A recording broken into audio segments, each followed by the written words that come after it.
Olá, boa noite. Bem-vindo a este evento, onde falaremos sobre como conhecer seus clientes digitais numa era em que a violação de dados vem numa crescente exorbitante. Meu nome é Arnaldo Tomás Neto, sou responsável atualmente pela operação da Jumio Corporation no Brasil. Sou formado em Ciência da Computação pela Universidade Mackenzie, com especialização em Gestão Empresarial na FGV, e trabalhei em diversas e grandes empresas aí nesses últimos 20 anos. Hoje iremos falar sobre os benefícios do mundo digital, o impacto que estamos sofrendo com a violação de dados, os métodos tradicionais de verificação de identidade que hoje em dia julgamos ser extremamente obsoletos. Falaremos também como seria uma abordagem mais clara sobre o processo de onboarding digital e, logicamente, como que a Jumio, né, pode ajudar as empresas dentro de um conceito único e inovador.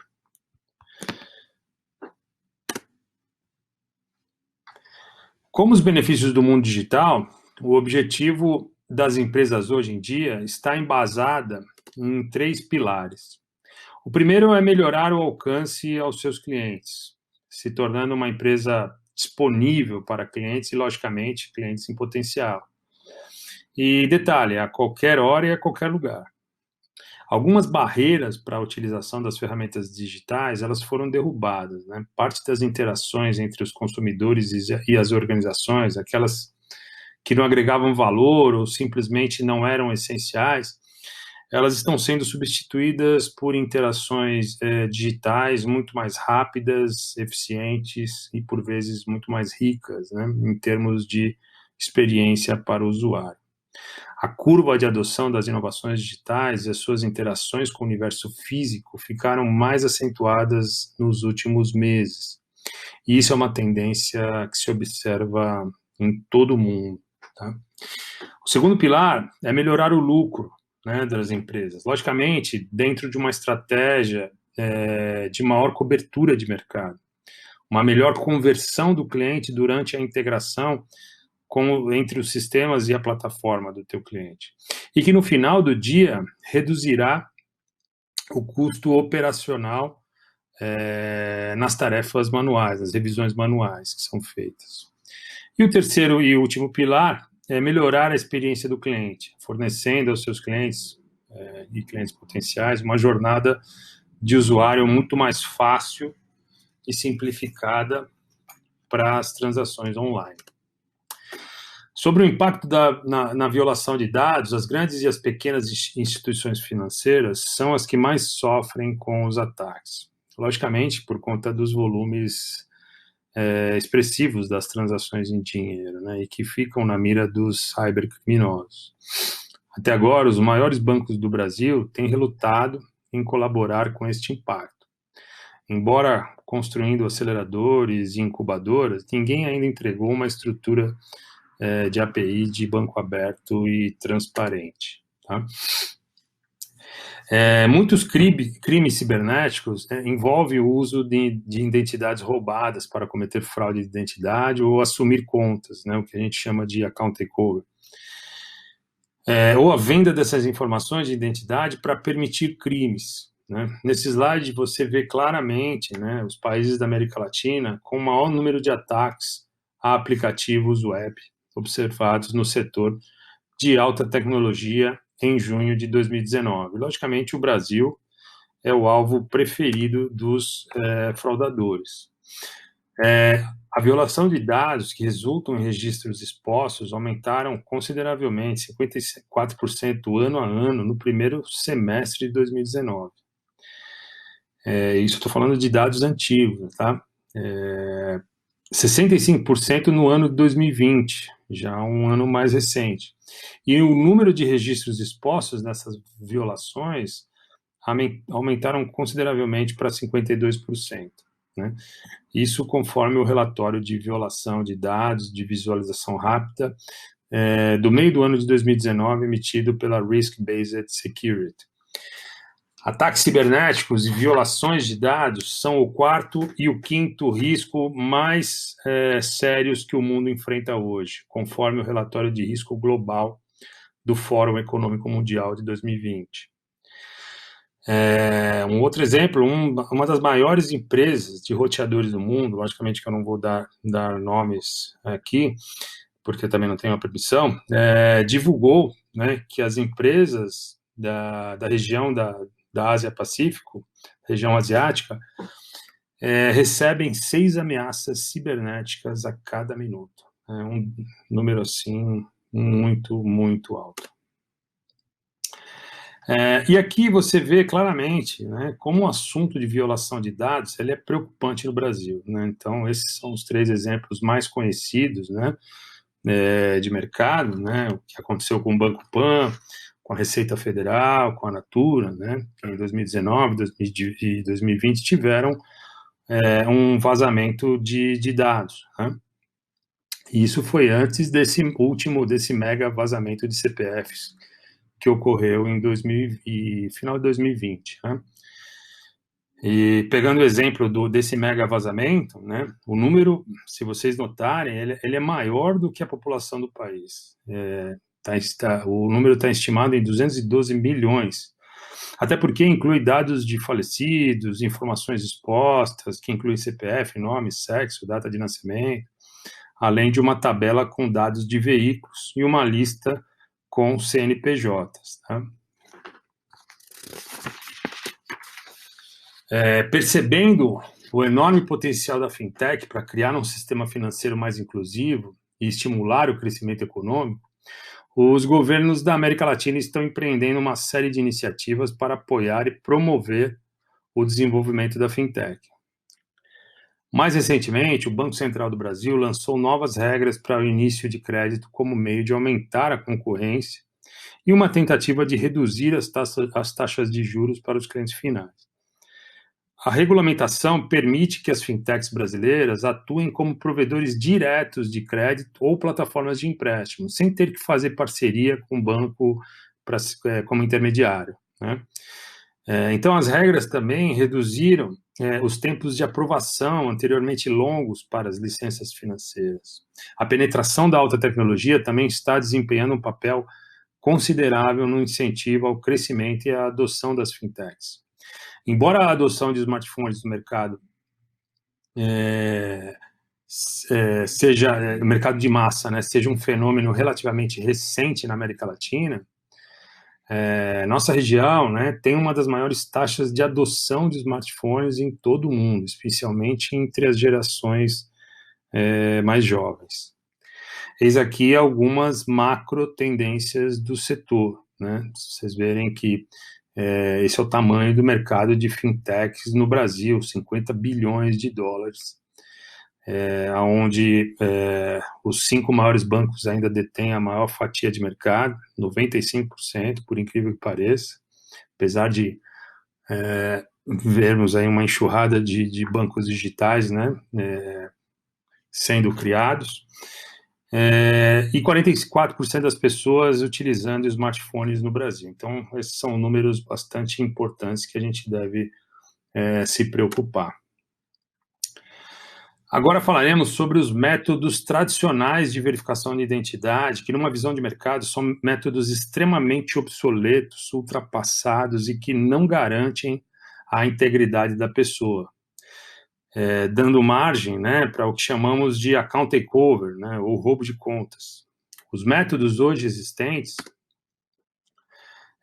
que são palavra-chave, senha, contrassenha, tokens, 2 fatores de autenticação, SMS, eles não garantem a segurança suficiente no momento da pessoa provar que ela é ela mesma. Cada vez mais, especialistas em burlar métodos de autenticação, eles estão criando técnicas que fazem com que os sistemas eles sejam suscetíveis a fraude, né, a erro. Eu vou dar um exemplo agora de como os fraudadores utilizam, né, de técnicas para simular uma situação real, né? Eles vão numa rede social, eles pegam uma foto, como vocês estão vendo aqui, e através de um software de manipulação, e através dessa técnica que é chamada deepfake, ele consegue burlar o sistema de biometria, né, dando vida a essa foto.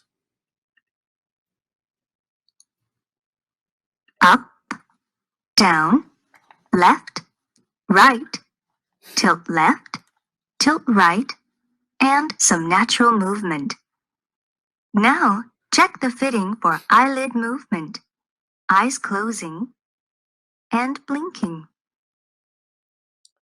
Percebe que a olho nu a gente consegue perceber que é uma montagem, né? Mas os sistemas acabam não tendo essa visão e acabam sendo burlados através dessa técnica, né?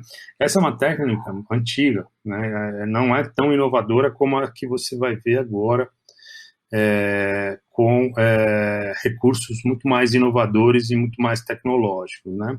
Esse é um exemplo do que aconteceu com o Tom Cruise, né?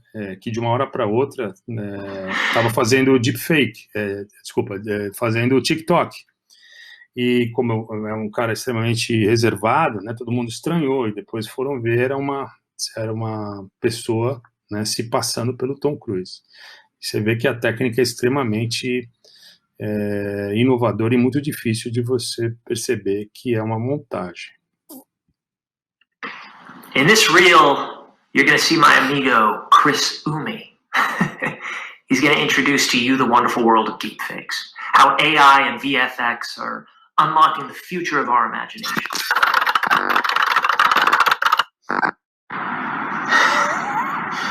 What's up, TikTok?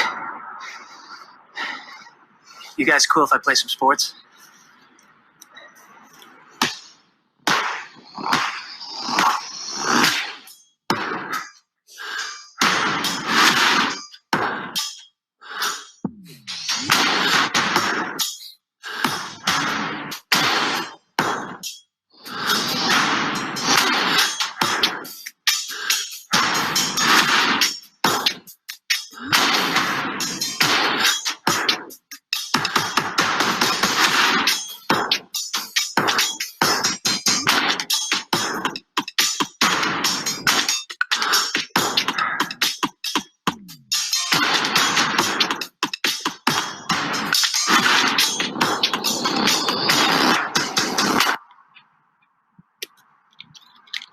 I think there's bubblegum inside this. That's incredible. How come nobody ever told me there's bubblegum? Incredible. Oh, yeah. Então, claramente você percebe, né, a evolução na técnica de deepfake através dessa técnica que eu mostrei para vocês aqui que aconteceu com o Tom Cruise. Cada vez mais fraudadores estão se especializando, né, nesse tipo de fraude. E esse é um fator muito preocupante, né, que acaba impactando, né, os números recentes. Tá?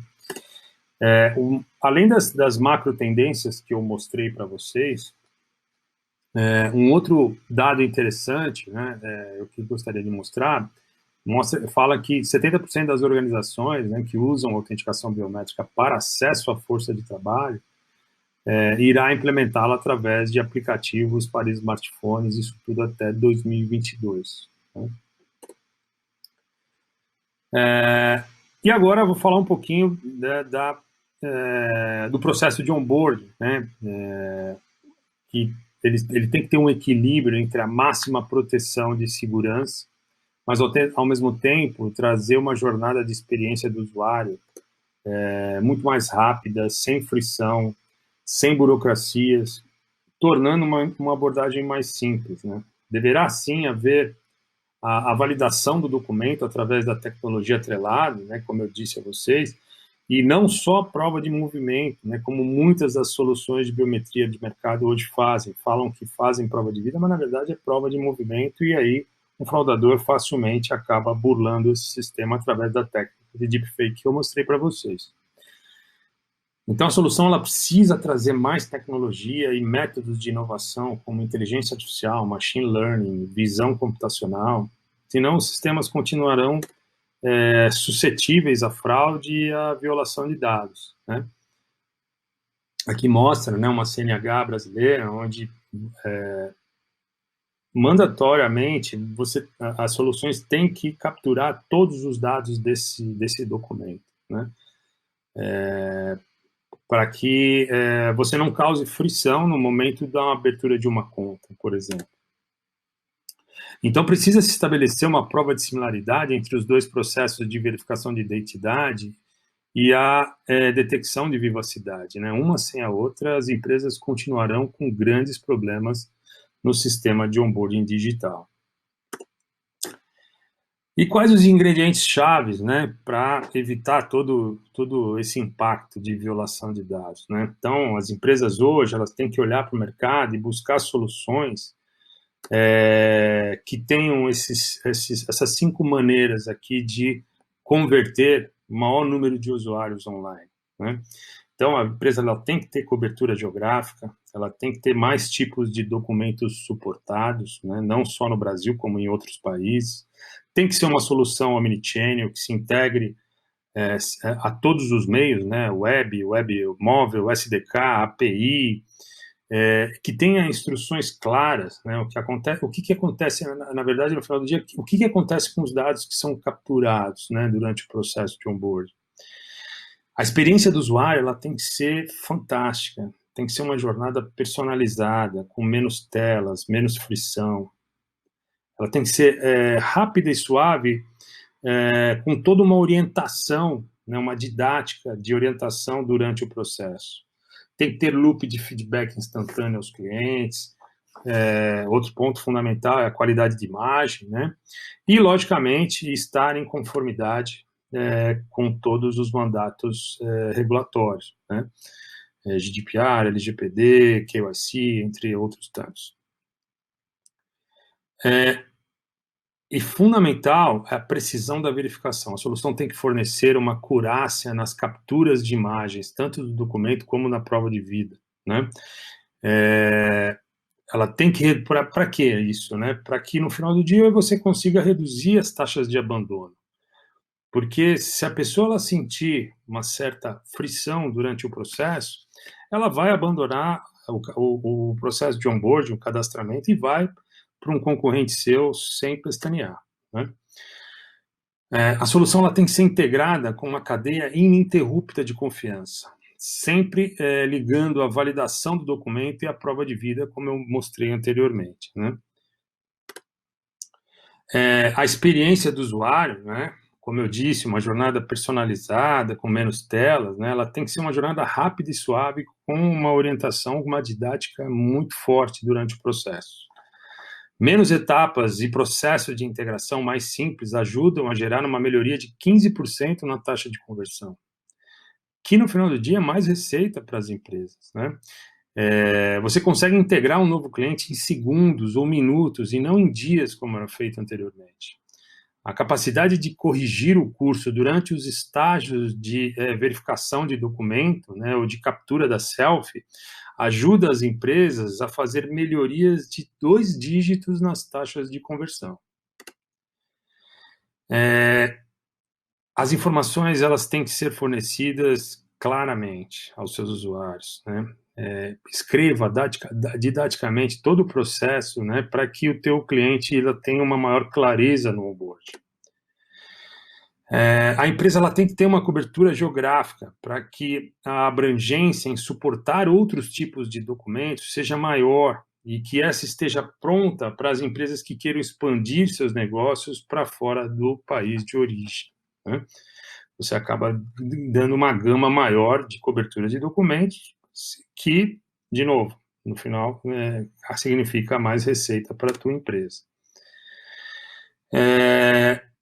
E tem que ter um suporte multiplataforma, né, que não exista maneira dessa solução escolhida, ela não se integrar com a plataforma das empresas, né? Então, que a solução se integre via web, se caso a empresa não tenha um aplicativo, né? Se caso tem um aplicativo via SDK, via API, mobile web, webcam, SMS, que seja uma solução multiplataforma.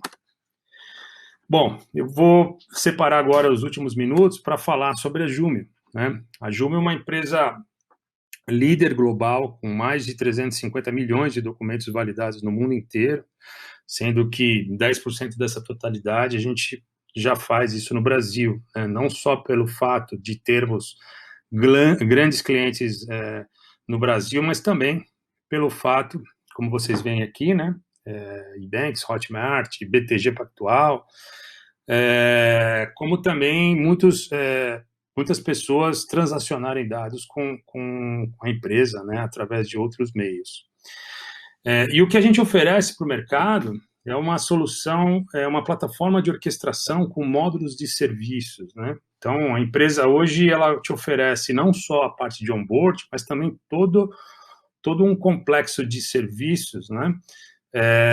Que atende 100% no que as empresas precisam em termos de verificação de identidade. Tá? Nos últimos anos, ganhamos inúmeros prêmios e certificações, né, como vocês veem, e temos vários casos de uso que fazem fit às necessidades das empresas. Né? Então, como eu estava dizendo, é uma plataforma de orquestração onde eu tenho vários módulos de serviço, como vocês estão vendo aqui, né? Onde você pode adotar um módulo de serviço, como pode adotar todos os módulos. Então, conforme a necessidade das empresas, né, elas podem aderir a vários tipos de módulos de serviço, né. Eu vou mostrar uma demo da nossa solução, rapidamente, para vocês verem como que a solução da Jumio pode ser rápida o suficiente no onboard. Então, você está vendo que aqui eu estou validando o documento, validei o documento em segundos, vou para a prova de vida, capturo, né, todos os dados biométricos dessa face e faço o face match com o documento. Então, eu consigo garantir, né, SLAs, tendo um método de 100% automatizado, entre 20 a 30 segundos em contrato. Né? Então, a gente consegue dar uma jornada muito rápida durante o processo de onboarding, né, para que você tenha, no final do dia, muito mais conversões de clientes válidos verificados. Tá? E como a Jumio impede o roubo de contas, né, então, os usuários eles acabam criando uma conta nova online, existe um mapeamento biométrico que é criado, né, através de um mapa 3D, durante a checagem da vivacidade, né? Então, todo novo usuário, com novo acesso com credenciais de login, ele tem que passar por esse processo. Se o cybercriminoso tenta fazer login ou executar transações de alto risco, né, esse cybercriminoso ele é solicitado para uma selfie, para fazer uma autenticação biométrica. Então, fatalmente, ele vai incorrer no erro de dar a face, né, ali, mostrar a face no processo, e rapidamente a gente vai conseguir saber que ali é uma fraude através dessa autenticação biométrica. Tá? A exemplo, um case de sucesso muito bom, né, aqui no Brasil e no México, na Colômbia, a RAP escolheu, né, a Jumio como solução oficial de onboarding, porque eles estavam buscando uma solução que fosse extremamente madura, né, para esses países latinos, para conseguir automatizar o processo, né, e conseguir manter a confiança e a segurança para os clientes RAP, né. E a fraude era exorbitante. Então, a gente conseguiu reduzir a fraude com usuários e duplicação de conta, né, com cortes do tempo gasto de onboard. Então, eis alguns highlights. Esse é um case bem interessante que eu convido a vocês a, se quiserem saber mais, a gente poder explorar mais sobre esse assunto. Outro case de sucesso fantástico aqui no Brasil foi com o BTG Pactual. Né? Como todos sabem, é um dos principais bancos de investimento da América Latina, né? Eles queriam criar uma experiência de integração digital a partir do zero, e tinha muito clientes em potenciais que faziam upload de documentos de maneira incorreta, né? E, logicamente, queriam estar em conformidade remota com os mandatos regulatórios. Então, eles estavam buscando uma solução madura para o Brasil, que conseguisse reduzir a fraude, que era extremamente alta, né? Então, o maior percentual de clientes são PJs, né? Então, isso dá margem para que fraudadores deem deem foco, né, em bancos assim, que tenham transações de alto risco. Eles queriam reduzir a revisão manual, que era gigantesca, né, e estavam escolhendo uma solução que verificasse passaportes, né, e a gente era a única solução que fazia a verificação de passaportes. Um detalhe, aqui no Brasil, a Jumio, além de RG e CNH, a gente suporta passaporte digital, RNE, que é carteira de estrangeiro, e carteiras de classe, como advogado, médico, militar. Tá? A maioria, diria 90% das soluções, só vão checar e validar RG e CNH. Tá? Esse já é um fator, uma vantagem que a gente pode oferecer com as nossas soluções. Bom, é isso. Se você quiser saber mais sobre a Jumio, fique à vontade de marcar através das reuniões, através do quadro de reuniões, algum bate-papo conosco. Eu estou à disposição de vocês. Obrigado pelo tempo de todos. Até mais.